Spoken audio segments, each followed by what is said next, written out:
নমস্কার বন্ধুরা, মমতা রান্না বান্নাতে আপনাদের সবাইকে স্বাগত। আপনারা সবাই কেমন আছেন? আশা করি ভালো আছেন, আর আমিও অনেক ভালো আছি।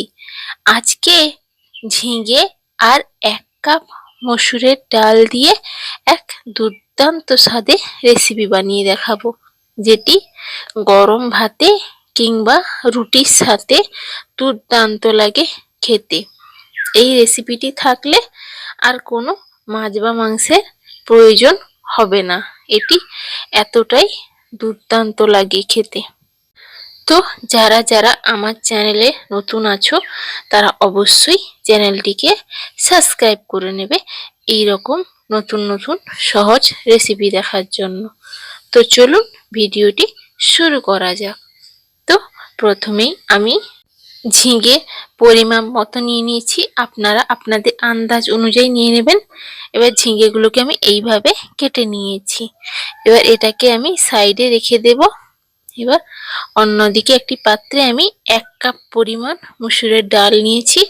এবার ডালটাকে আমি ভালোভাবে 2 থেকে 3 বার ধুয়ে নেব, যাতে এই সাদা জলটা না থাকে, পরিষ্কার হয়ে যায়। 2 থেকে 3 বার আমি ধুয়ে নিয়েছি। এবার এটাকে আমি সাইডে রেখে দেব। এবার অন্যদিকে গ্যাসে একটা কড়াই বসিয়ে তার মধ্যে অল্প পরিমাণ সর্ষের তেল গরম করতে বসিয়ে দিয়েছি। তেলটা গরম হয়ে এলে এর মধ্যে 2টো শুকনো লঙ্কা আর 1/2 চামচ পরিমাণ জিরে আর 1/2 চামচ পরিমাণ 5 ফোড়ন দিয়ে দিয়েছি। এবার একটা পেঁয়াজ কুচি কুচি করে তার মধ্যে দিয়ে দিয়েছি। এবার এই 1 মিনিট মতো পেঁয়াজটাকে হালকাভাবে আমি ভেজে নেব।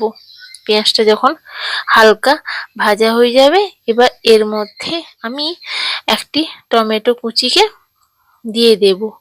এবার এটাকেও আমি এইভাবে 1 থেকে 2 মিনিট হালকাভাবে আমি ভেজে নেব। এবার যখন হালকা টমেটোটা গলে আসবে, এবার এর মধ্যে আমি কেটে রাখা ঝিঙেটা দিয়ে দেব।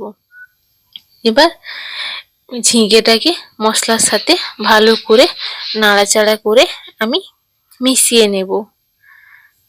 1 থেকে 2 মিনিট এইভাবে নাড়াচাড়া করার পর যখন সবজিটা কাঁচা গন্ধটা চলে যাবে, তখন এর মধ্যে ধুয়ে রাখা ডালটি দিয়ে দেব। এবার এটাকেও ভালোভাবে অল্প জল দিয়ে নাড়াচাড়া করে নেব। এবার এর মধ্যে পরিমাণ মতো জল দিয়ে দেব, একটু বেশি করে জল দিয়ে দেব যাতে ডালটা ভালোভাবে সেদ্ধ হয়ে যায়। তো এবার এর মধ্যে পরিমাণ মতো লবণ আর হলুদের গুঁড়ো দিয়ে দেব, দিয়ে ভালো করে দুটোকে মিশিয়ে নেব।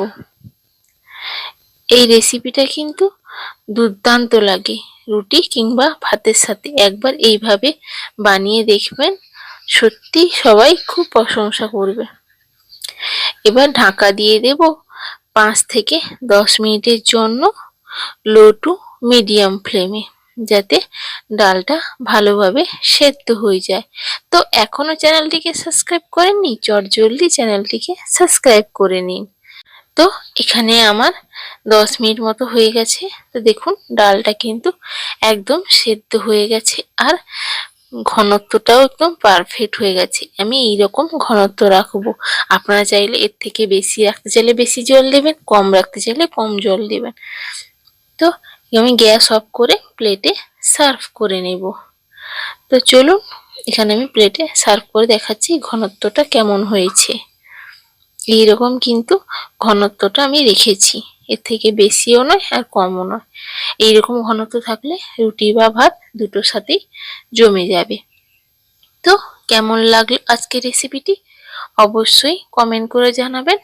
আর রেসিপিটি যদি ভালো লেগে থাকে একটা লাইক করে দেবেন, আর চ্যানেলটিকে সাবস্ক্রাইব করতে কিন্তু ভুলে যাবেন না। তো সবাই ভালো থাকবেন, সুস্থ থাকবেন। আজকের জন্য টাটা।